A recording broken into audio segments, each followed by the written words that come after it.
হৃদযন্ত্রে সফলভাবে পেসমেকার বসানোর প্রায় ২৪ ঘন্টা পর এভারকেয়ার হাসপাতালের সিসিইউ থেকে কেবিনে নেওয়া হয়েছে বিএনপি চেয়ারপারসন বেগম খালেদা জিয়াকে। সোমবার বিকেল 4:30টার দিকে তাকে কেবিনে নেওয়া হয়।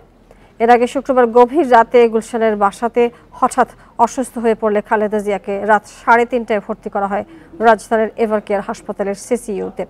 দেশি বিদেশি চিকিৎসকের সমন্বয়ে গঠিত মেডিকেল বোর্ডের সুপারিশে রোববার তার হৃদযন্ত্রে পেসমেকার বসানো হয়।